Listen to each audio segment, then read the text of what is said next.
Nursing competitive examination বা post basic entrance বা এমএসসির এন্ট্রান্সের জন্য নিজেকে প্রিপেয়ার করছো, আজকের ভিডিওটা তোমাদের জন্য। দেখেই বুঝতে পারছো টপিক হলো ইমিউনাইজেশন রিলেটেড যে সমস্ত কোয়েশ্চেন আনসার বা এমসিকিউ আগে এক্সামে এসেছে সেইগুলো নিয়েই একসাথে এই ভিডিওটা আজকের বানানো। ইমিউনাইজেশন শিডিউলটা একজন নার্সের পক্ষে মনে রাখাটা ভীষণ ভীষণ বেসিক। তো প্রথমে যেটা তোমরা করবে সেটা হচ্ছে বই খুলে ইমিউনাইজেশন শিডিউলটা একবার চোখ বুলিয়ে নাও, যাতে মনে পড়ে যায়, পড়লেই মনে পড়ে যাবে। তারপরে এমসিকিউগুলো দেখো এবং ভিডিওটা প্রথম থেকে শেষ অবধি অবশ্যই দেখো। তাতে করে কি হবে তোমাদের না, ইমিউনাইজেশনের রিলেটেড যে সমস্ত এমসিকিউ প্রিভিয়াস এক্সামিনেশনে এসেছে সেগুলো তোমাদের রেডি হয়ে যাবে, আর নতুন করে অন্য জায়গা থেকে এমসিকিউ ঘেঁটে পড়ার দরকার নেই। চ্যানেলে যদি তুমি নতুন হও অবশ্যই চ্যানেলটাকে সাবস্ক্রাইব করতে ভুলো না। চলো শুরু করা যাক। তো ফার্স্ট কোয়েশ্চেন হলো, providing immunization is done in which level of prevention? Option primordial, primary, secondary না টার্সিয়ারি? তো এর আনসারটা কি হবে? আনসারটা হবে primary. Next question, which of the following is a HPV vaccine? এইচপিভির ফুল ফর্ম কি? হিউম্যান প্যাপিলোমা ভাইরাস, যেটা কিনা সিএ সার্ভিক্সের একটা অন্যতম ভাইরাস। তো সেই ভ্যাকসিনের নাম কি? এইচপিভি ভ্যাকসিনের নাম অপশানগুলো দেখে নিই। Gardasil, Rotarix, Menactra, Varivax. তো আনসার কি হবে? এইচপিভি ভ্যাকসিনের নাম হলো Gardasil. Next question, Varivax vaccine is for? Varivax ভ্যাকসিনটা কোন রোগের জন্য সেটা তোমাকে বলতে হবে। অপশান হলো HPV, rotavirus, meningitis, chicken pox. Answer হলো চিকেন পক্স। এখানে আমি একসাথে ভ্যাকসিন এবং ডিজিজ, কোন ডিজিজের এগেনস্টে কোন ভ্যাকসিন দেওয়া হয় সেটা একটা লিস্ট আউট করে দিয়েছি, যাতে এইরকম কোয়েশ্চেন যদি আসে তোমরা যাতে স্কিপ না করতে হয় তোমাদেরকে এবং তোমরা কারেক্ট আনসার করে আসতে পারো। তো ভ্যাকসিনের নাম হলো গার্ডাসিল, ডিজিজ হলো এইচপিভি। রোটারিক্স ভ্যাকসিন সেটা কোন ডিজিজের এগেনস্টে দেওয়া হয়? Rota virus. মিনাকট্রা ভ্যাকসিন কোন ডিজিজের ক্ষেত্রে দেওয়া হয়? মেনিনগোকক্কাল মেনিনজাইটিস। ভ্যারিভ্যাক্স কোন ডিজিজের ক্ষেত্রে দেওয়া হয়? Chicken pox. এবং যেটা hot topic, Covaxin, Covishield, Pfizer বা মডার্না, এই ভ্যাকসিনগুলো কোন ডিজিজের ক্ষেত্রে দেওয়া হয়? সেটা হচ্ছে কোভিড-19। এইটা ভীষণ ভীষণ একটা হট টপিক, আমি একদম শেষে রেখেছি। কোভ্যাক্সিন, কোভিশিল্ডের রিলেটেড যদি কিছু এমসিকিউ আসে তো কোনগুলো থেকে কোন জায়গা থেকে আসতে পারে, সেই জন্য ভিডিওটা শেষ অবধি অবশ্যই দেখো। এই বছরের জন্য যারা এক্সামিনেশন দিচ্ছ তাদের জন্য এই কোভিড-19 ভ্যাকসিন কিন্তু ভীষণ ভীষণ ইম্পর্ট্যান্ট। চলো নেক্সট কোয়েশ্চেন যাই।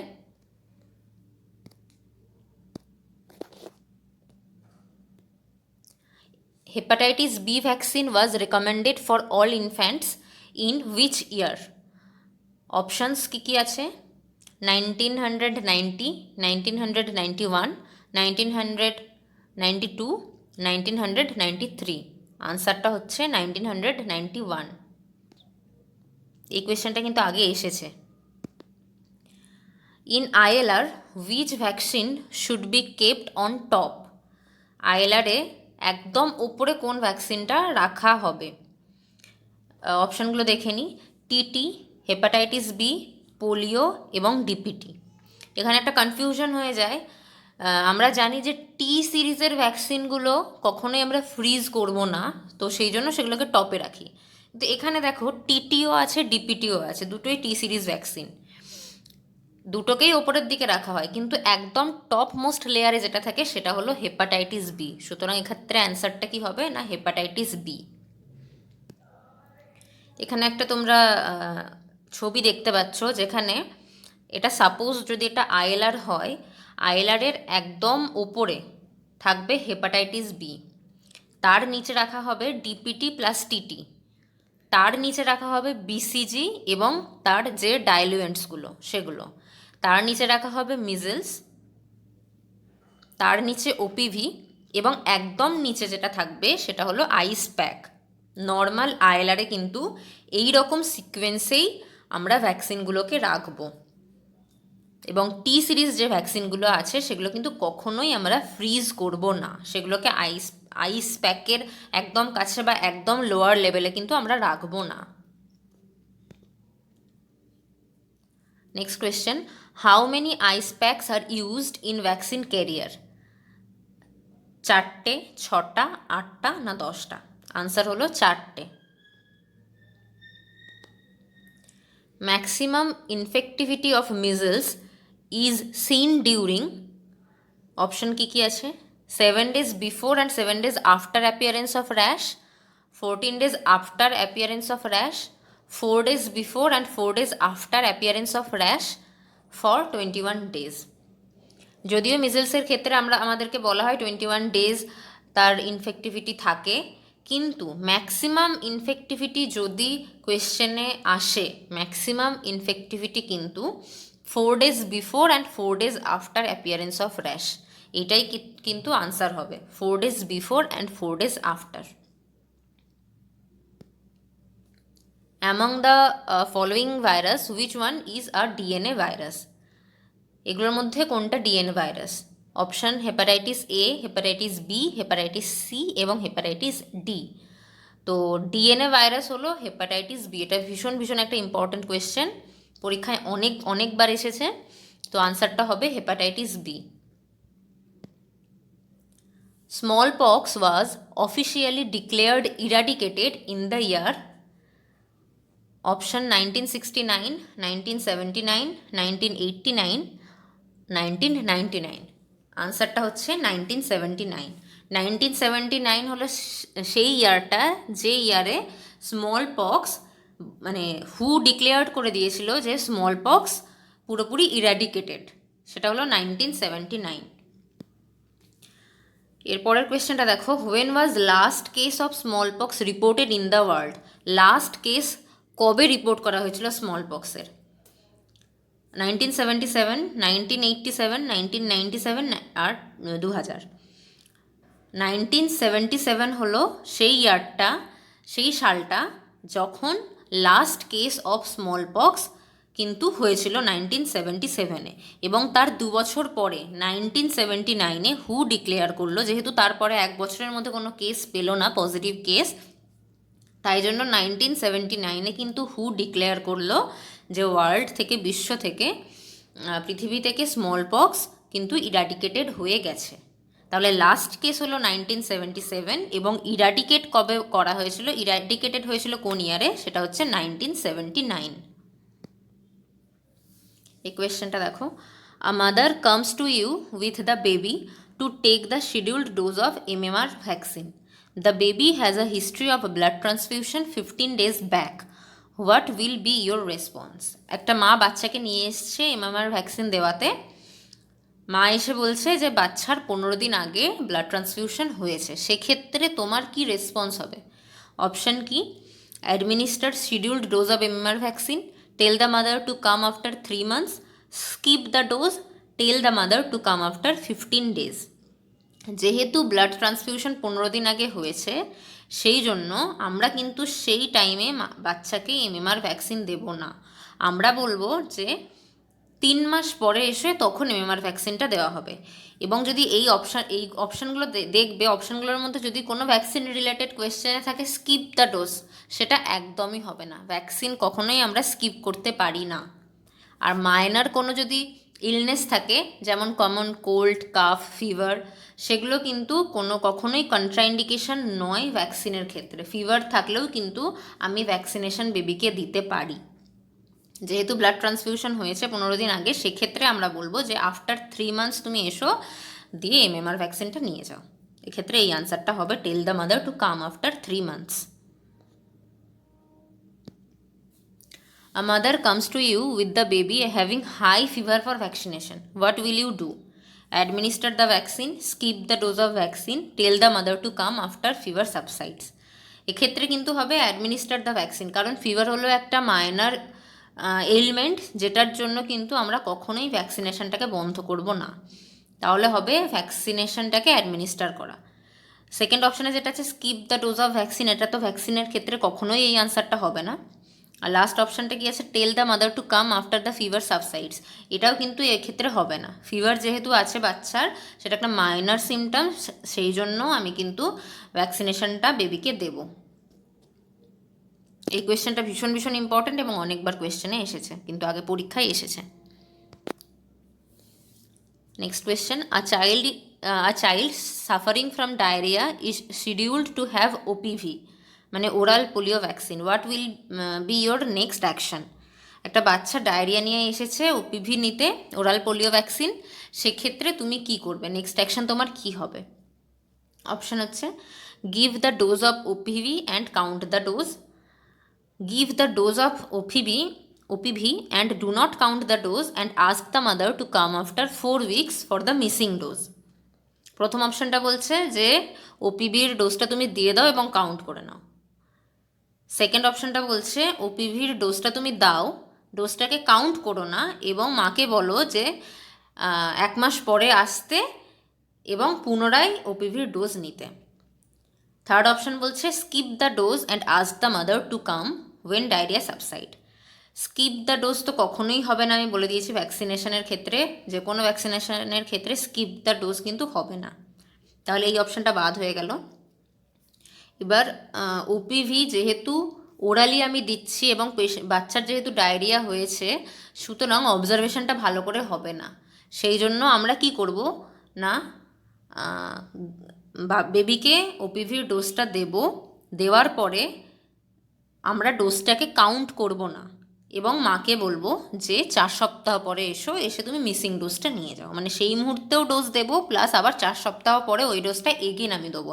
এক্ষেত্রে কারেক্ট অপশন হবে option B, give the dose of OPV and do not count the dose and ask the mother to come after 4 weeks for the missing dose। Next question, when was national immunization schedule launched? Answer হলো 19th November 1985, 19th November 1995, 19th November 2000 and 19th November 2005। আনসারটা হচ্ছে 19th November 1985। Reconstituted measles and BCG vaccine can be used for, মানে measles আর BCG ভ্যাকসিনটা already dissolved করা হয়ে গেছে এবং সেটা ম্যাক্সিমাম কতক্ষণ অবধি ইউজ তুমি করতে পারবে? Option 2 hour, 4 hour, 6 hour, 8 hour. তো আনসারটা কি হবে? আনসারটা হবে 4 hour. Reconstituted JE vaccine can be used for, JE ভ্যাকসিনটা আমি কতক্ষণ ইউজ করতে পারবো ডিজলভ করার পর? অপশান হচ্ছে 2 আওয়ার, 4 আওয়ার, 6 আওয়ার, 8 আওয়ার। আনসারটা হবে 2 আওয়ার। তাহলে জেই ভ্যাকসিন রিকনস্টিটিউট করার পরে আমি 2 ঘন্টার মধ্যে ইউজ করে নিতে হবে, আর মিজলস ভ্যাকসিন এবং বিসিজি ভ্যাকসিন দুটো ভ্যাকসিনই কিন্তু আমি রিকনস্টিটিউট করার পরে 4 ঘন্টার মধ্যে আমাকে ইউজ করে নিতে হবে। Next question, contraindication of BCG vaccine is fever, diarrhea, symptomatic HIV, febrile seizure। symptomatic HIV হলো answer. Total how many doses of vitamin A oil is supplemented? 5 dose, 7 dose, 9 dose, 10 dose. Answer কি হবে? আনসারটা হবে 9 dose. 9টা dose দেওয়া হয় vitamin A অয়েলের। আ baby AZ 1.5 ইয়ার, 1.5 বছরের একটা বাচ্চা, comes to you for vitamin A oil supplementation. Recommended dose is 1 lakh international unit, 2 lakh international unit, 3 lakh international unit, 4 lakh international unit. Answer কি হবে? আনসার হবে 2 lakh। এটা মাথায় রাখবে যে 1 বছরের নিচে কোনো বাচ্চা এলে তার ভিটামিন এ অয়েলের ডোজটা হবে 1 lakh ইন্টারন্যাশনাল ইউনিট। 1 বছর যেই পেরিয়ে গেল বাচ্চার বয়স, 1 বছরের পরে যে বছরই যত বয়সেরই বাচ্চা আসুক না কেন, তার ডোজটা হবে সবসময় 2 lakh। লেস দ্যান 1 ইয়ারের 1 lakh international unit, more than 1 ইয়ার যখনই হয়ে গেল তখন ওটা হয়ে যাবে 2 lakh ইন্টারন্যাশনাল ইউনিট। সেম কোয়েশ্চেনটাই যদি এরকম আসতো যে 9 মান্থের একটা বেবি তোমার কাছে এসেছে ভিটামিন এ অয়েল সাপ্লিমেন্টেশনের জন্য, তখন কিন্তু অবশ্যই আনসারটা 1 লাখ ইন্টারন্যাশনাল ইউনিট হতো। ইন ভিভিএম, ভিভিএম কি, vaccine ভায়াল monitor, if inner square is darker than outer circle, then you should use the vaccine, keep unopened vial in refrigerator and check the VVM for inner square lighter than outer circle, keep the vaccine at room temperature, discard the vaccine. এক্ষেত্রে কি হবে, কি করতে হবে, যদি inner স্কোয়ারটা darker হয়ে যায় আউটার সার্কেলের থেকে, সেক্ষেত্রে অবশ্যই ডিসকার্ড করে দিতে হবে ভ্যাকসিনটাকে, অন্য আর কিছু ইউজ ওটাকে করা যাবে না। এখানে তোমরা দেখতেই পাচ্ছ ছবিতে যে নর্মালি কখন আমি ইউজ করতে পারবো, যদি ইনার স্কোয়ারটা লাইটার থাকে এবং আউটার স্কোয়ারটা ডিপ বা ডার্ক থাকে, সেক্ষেত্রে আমি ইউজ করতে পারবো। কখনো কখনো যদি ইনার স্কোয়ারটা একটু রংটা ডার্ক হয়ে যায়, কিন্তু সেই ডার্কনেসটা কখনোই আউটার সার্কেলের থেকে বেশি নয়, তখনও কিন্তু আমি ভ্যাকসিনটা ইউজ করতে পারবো। যদি আমার ভিভিএমের ইনার স্কোয়ার এবং আউটার সার্কেল দুটো সেম হয়ে যায়, ম্যাচ করে যায়, সেক্ষেত্রে ভ্যাকসিন আমরা ইউজ করতে পারবো না। আর যদি ইনার স্কোয়ারটা ডার্কার হয়ে যায় দেন দ্য আউটার সার্কেল, সেক্ষেত্রেও কিন্তু আমরা ভ্যাকসিনটাকে ইউজ করতে পারবো না, ডিসকার্ড করে দিতে হবে।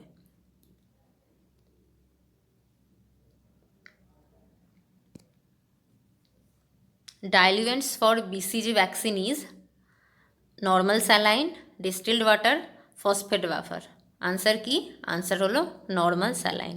এই কোয়েশ্চেনটাও কিন্তু এমএসসির এক্সামিনেশনে এন্ট্রান্সে এসেছিল, সুতরাং আবার আসতে পারে, বারবার আসে কোয়েশ্চেনটা, খুব ইম্পর্ট্যান্ট একটা কোয়েশ্চেন, কিন্তু খুব ইজি কোয়েশ্চেন। তাহলে বিসিজির ডাইলুয়েন্ট কি, সেটা হলো normal saline. Why injection TT is given to pregnant lady, কেন দেওয়া হয়, আনসার কি, answer is to prevent neonatal টিটানাস।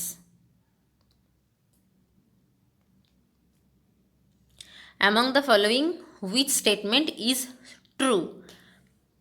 Measles vaccine can be given intradermally in right upper arm. Measles vaccine can be given intradermally in left upper arm. Measles vaccine can be given subcutaneously in right upper arm.